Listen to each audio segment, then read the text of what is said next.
November 19, 2025 ಮಧ್ಯಾಹ್ನದ ವೇಳೆಗೆ ಬೆಂಗಳೂರು ನಗರವೇ ಬೆಚ್ಚಿಬೀಳುವಂತಹ ಘಟನೆ ನಡೆದಿತ್ತು.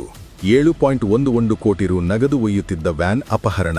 ಆಲ್ಮೋಸ್ಟ್ 1.5 ತಾಸು ಡಿಲೇ ಆಗಿ ನಮ್ಮ ಪೊಲೀಸ್ಗೆ ಮಾಹಿತಿ ಬಂತು. 2 ರಿಂದ 3 ವೆಹಿಕಲ್ ಅಲ್ಲಿ ಒಂದು ಈ ತರ ಪ್ರಕರಣ ನಡೆದಿದೆ, ಇಷ್ಟ ಅಮೌಂಟ್ ಹೋಗಿದೆ ಅಂತ ನಾವು ಫ್ಲಾಶ್ ಮಾಡಿದೀವಿ. ಇದು ಕೇವಲ ದರೋಡೆಯಾಗಿರಲಿಲ್ಲ, ಇದು ಯೋಜಿತ ಸವಾಲು. ಆರ್ಬಿಐ ಅಧಿಕಾರಿಗಳ ಸೋಗು, ಸಿಸಿಟಿವಿ ಇಲ್ಲದ ಬ್ಲೈಂಡ್ ಸ್ಪಾಟ್ಗಳಲ್ಲಿ ನಿಖರ ಕಾರ್ಯಾಚರಣೆ, ಮೊಬೈಲ್ ಸಂಪರ್ಕವಿಲ್ಲದೆ ಸಂವಹನ ಮತ್ತು ದಾರಿ ತಪ್ಪಿಸಲು ಪದೇ ಪದೇ ಬದಲಿಸಿದ ವಾಹನ ನಂಬರ್ ಪ್ಲೇಟ್ಗಳು. 4 ಭಾಷೆಗಳ ಪ್ರಯೋಗ. ಆದರೆ ಬೆಂಗಳೂರು ನಗರ ಪೊಲೀಸರ ತಂತ್ರಜ್ಞಾನ ಮತ್ತು 200ಕ್ಕೂ ಹೆಚ್ಚು ಅಧಿಕಾರಿಗಳ ಸಂಘಟಿತ ಕಾರ್ಯಾಚರಣೆಯ ಮುಂದೆ ಅವರ ಚಾಣಾಕ್ಷತನ ನಡೆಯಲಿಲ್ಲ.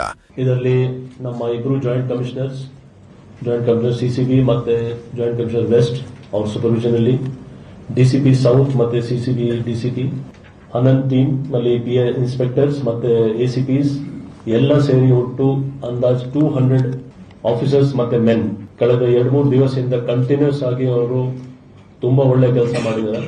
ಸದ್ಯಕ್ಕೆ 30 ಜನ ಇಂಟ್ರೋಗೇಷನ್ ಆದ್ಮೇಲೆ ವೆಹಿಕಲ್ ಇನ್ಚಾರ್ಜ್, ಇನ್ನೊಬ್ಬ ಸಿಎಂಎಸ್ ಎಕ್ಸ್ ಎಂಪ್ಲಾಯ್, ನಮ್ಮ ಪೊಲೀಸ್ ಇಲಾಖೆಯಲ್ಲಿ ಸೇರೋದು ಒಬ್ಬ ಕಾನ್ಸ್ಟೇಬಲ್, ಈ 3 ಜನಗೆ ನಾವು ಅರೆಸ್ಟ್ ಮಾಡಿದೀವಿ.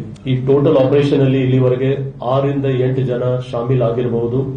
5.76 crores ನಮಗೆ ಸಿಕ್ಕಿದೆ. ಇದು ಬ್ಯಾಂಗ್ಳೂರ್ ಔಟ್ಸ್ಕರ್ಟ್ಸ್ ಪರ್ಟಿಕ್ಯುಲರ್ ಪ್ಲೇಸ್ ಇಂದ ನಾವು ರಿಕವರಿ ಮಾಡಿದೀವಿ. ಅಪರಾಧ ಎಸಗುವವರು ಎಷ್ಟೇ ಬುದ್ಧಿವಂತರಾಗಿದ್ದರೂ ಬೆಂಗಳೂರು ಪೊಲೀಸರು ಅವರಿಗಿಂತ ಒಂದು ಹೆಜ್ಜೆ ಮುಂದಿದ್ದಾರೆ.